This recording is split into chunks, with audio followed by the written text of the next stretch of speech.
imagine you were sitting in a room, right? And you're watching two people you really care about make, well, basically the most significant promise of their entire lives. Yeah, it's a huge moment. It is. And they have spent months, or I mean, maybe even years, writing these perfect vows. Yeah. And they stand up there and they say the words, and the words are beautiful. Absolutely. But, human psychology is just this really funny, stubborn thing. We don't just want to hear a promise. We seem to have this primal, almost hardwired craving for physical proof. Oh, for sure. We need to see it. Exactly. We need a visual anchor. We need to see that promise actually take shape in the physical world. So welcome to today's deep dive, where we are looking at a document simply titled Unity Candle Lighting in North American Christian Weddings. It's a great piece of source material. It really is. Yeah. And we are going to explore the surprising psychology, the history, and honestly, the intense modern logistics behind why we need to see a promise burn. That need for physical proof, it really is the absolute core of this entire ritual. Like, if you think about how you operate in your daily life, if you close a major business deal, you don't just nod at a screen on a Zoom call and feel completely satisfied. Right. No, that feels anticlimactic. Exactly. Your brain wants you to stand up, cross the room, and physically shake someone's hand. That physical action is what encodes the intangible agreement into your memory as, something real. That makes total sense. Yeah, and the Unity candle functions on that exact same psychological mechanism. I mean, just on a much grander spiritual scale. And the scale of it feels so massive, doesn't it? Like when you sit in the pews and watch a couple silently light this giant candle together, it carries this incredible gravity. It really changes the energy in the room. It does. And I have to say, reading through the source material, my immediate assumption was that I was looking at a ritual born in like some drafty medieval cathedral in the 12th century. Oh, yeah, a lot of people think that. Right.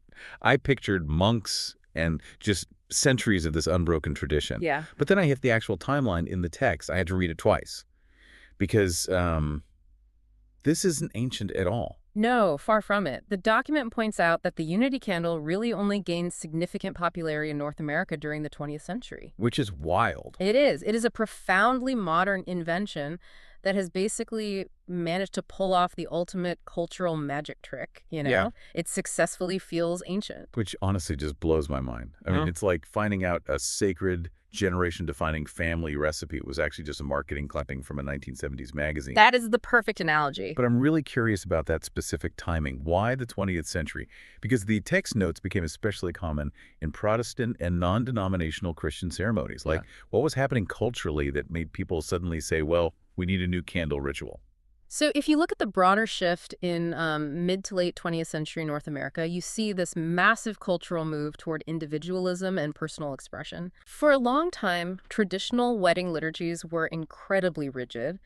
The script was the script, handed down by the institution, and the couple simply recited their assigned parts. You just say what you're told to say. Right. But as we moved through the 20th century, couples started wanting their ceremonies to feel bespoke. They wanted to personalize the experience to reflect their specific relationship. So they were trying to step away from those strictly pre-written liturgical scripts. Exactly. They wanted ownership over the moment. I would imagine that caused some friction, though. Like if I'm a traditional clergyman in, say, 1975, and a couple comes to me saying they want to add this brand new non-sacramental candle lighting routine into my perfectly structured historic ceremony, I mean, I might push back on that. Oh, you're touching on a very real historical tension there. The source indicates that liturgical purists often viewed these new additions as, well, as distractions. Because it wasn't in the official book. Exactly. From a strict theological standpoint, the sacrament of marriage is the exchange of consent, the vows. Right, the words. Yeah. So anything added to that can sometimes be seen by traditionalists as unnecessary theatricality that maybe dilutes the core religious significance. But the couple obviously won that battle, right? Because this thing is everywhere now. The tradition just exploded across the U.S. and Canada almost overnight. It really did. So if it doesn't have the weight of 1,000 years of history and it faced potential institutional pushback, what makes this specific symbol so undeniably powerful?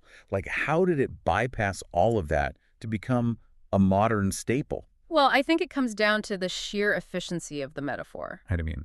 The Unity Candle basically synthesizes several incredibly heavy, complex spiritual concepts into a single, universally understood visual, which is light. Okay, yeah. In the span of about 60 seconds, without a single word being spoken, it communicates this massive, multi-layered narrative.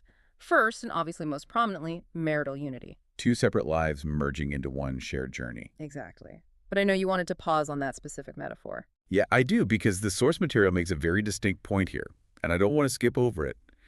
It's two becoming one.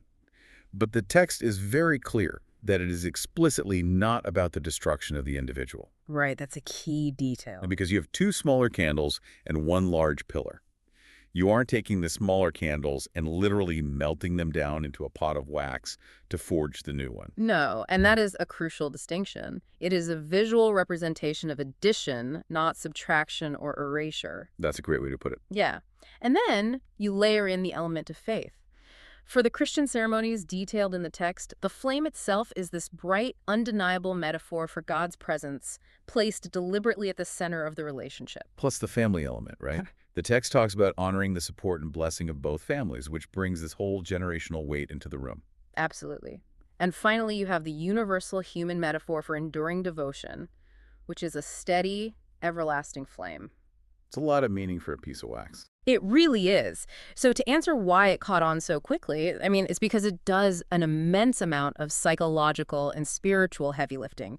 You don't need a theology degree to understand it. Right. Every single guest in that room, regardless of their own religious background, they instantly read the visual language of two separate flames, creating a brighter, unified light. Yeah, it's universally legible. So if this single ritual carries all that massive spiritual weight, God, the merging of families, lifelong devotion, the actual execution of it can't just be an afterthought. No, definitely not. Like, you can't just casually flick a lighter at the altar. It has to be choreographed, almost like theater. It really is a performance in a way. Let's put ourselves in the room and look at how the source material breaks down the actual procedure, because I found the psychology of the sequence to be fascinating.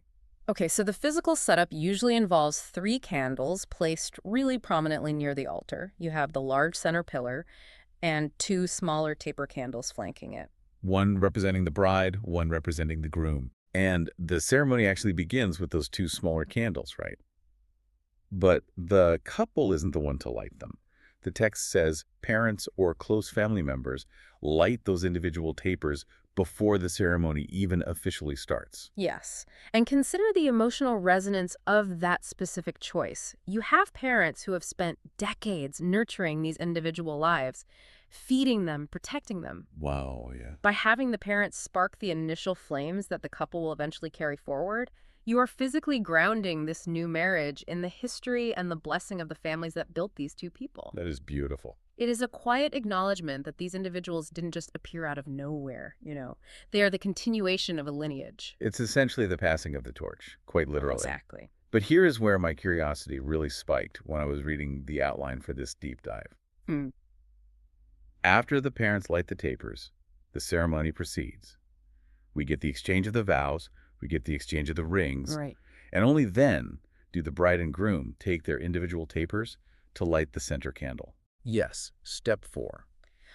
Why that specific order, though? I mean, if this is supposed to symbolize the presence of the divine and the joining of families, why not start the entire wedding by lighting the big candle to set the atmosphere? Because that would ruin the psychological narrative we were talking about earlier, the concept of the kinetic proof. Okay, walk me through that. The sequence is deliberately structured to mirror how human beings process commitment. Think about the progression. First, you have the intent and the verbal promise, which are the vows. Right. Then you have the static, permanent symbol of that promise being exchanged, the rings.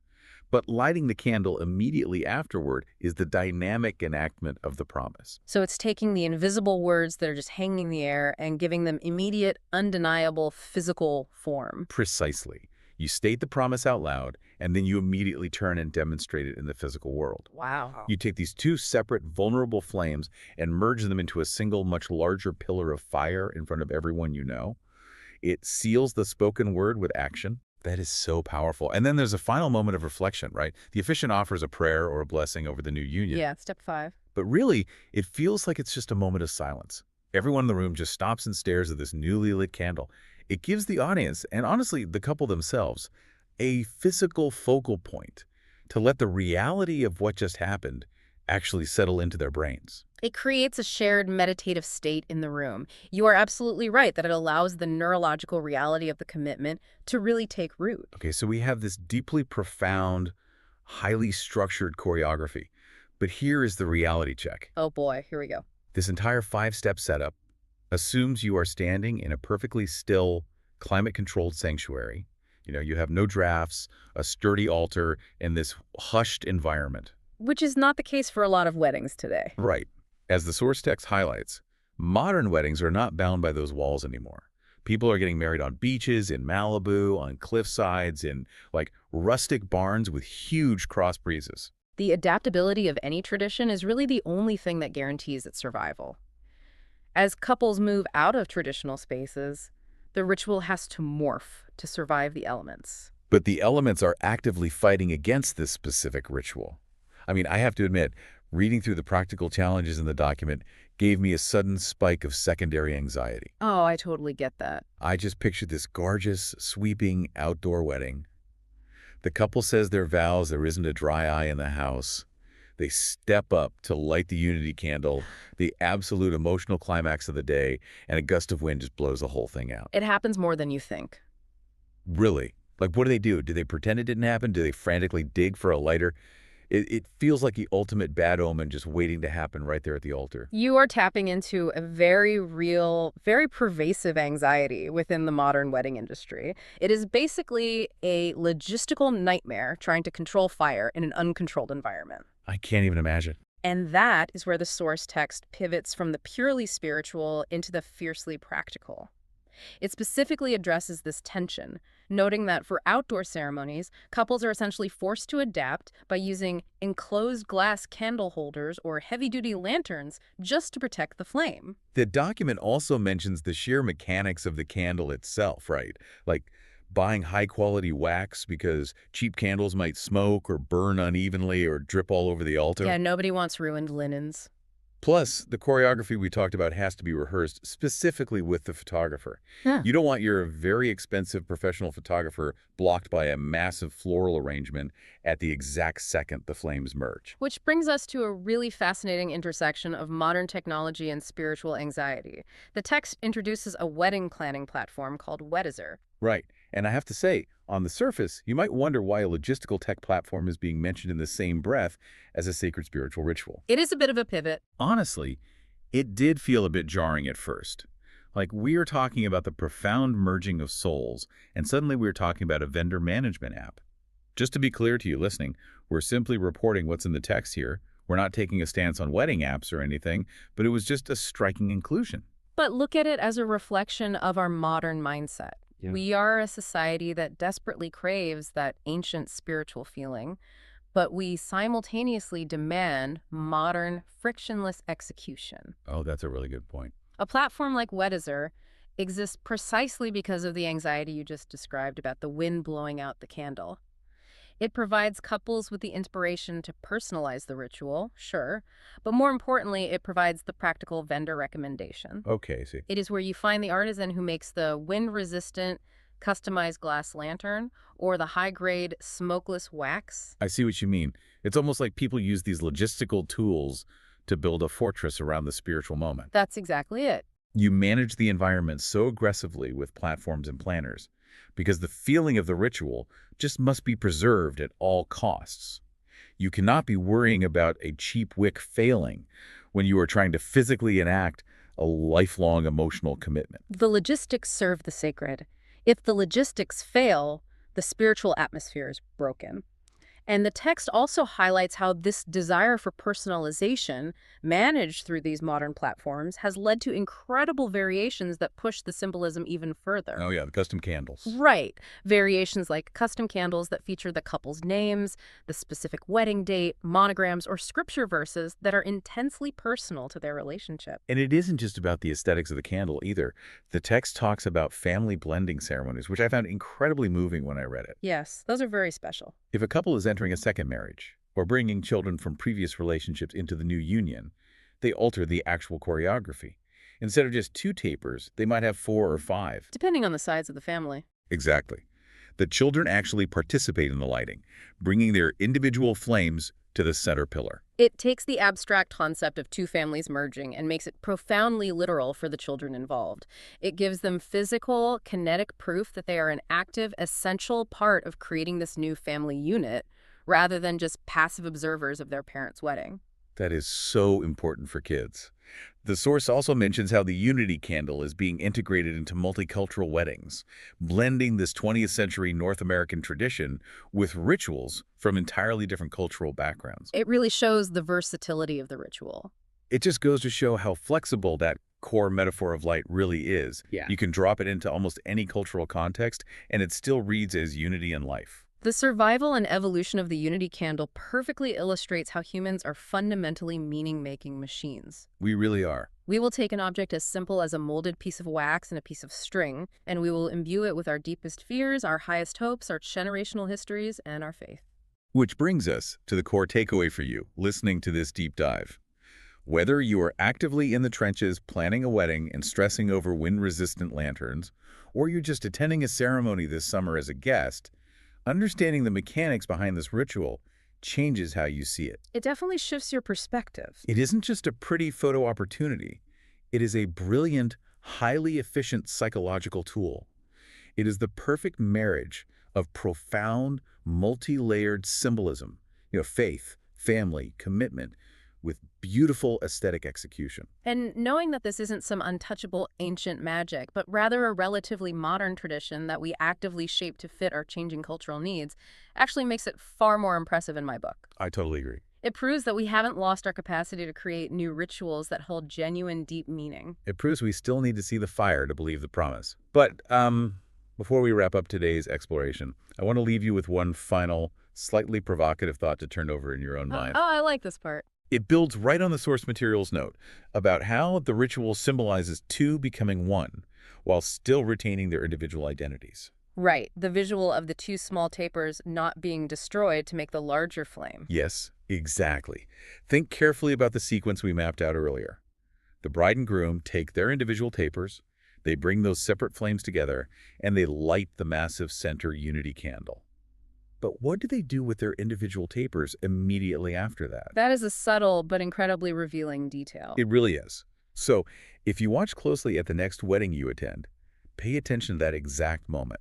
Do the bride and groom simultaneously blow out their individual taper candles, symbolizing a total, absolute surrender of their single lives to the new union? Wow, yeah. Or do they step back, leaving their individual tapers burning brightly, placing them back in their holders right alongside the main center candle? Because one choice symbolizes that the individual self is subsumed by the marriage, the other symbolizes that the individual identities remain strong, distinct, and vibrant within the shared union. Exactly. It completely shifts the underlying philosophy of the entire ceremony, based on a single puff of air. It really does. So next time you are sitting in those pews, watching that visual anchor in a sea of words, keep your eyes on those individual tapers. What a couple does with those flames might just tell you everything you need to know about how they truly view the mechanics of their own marriage.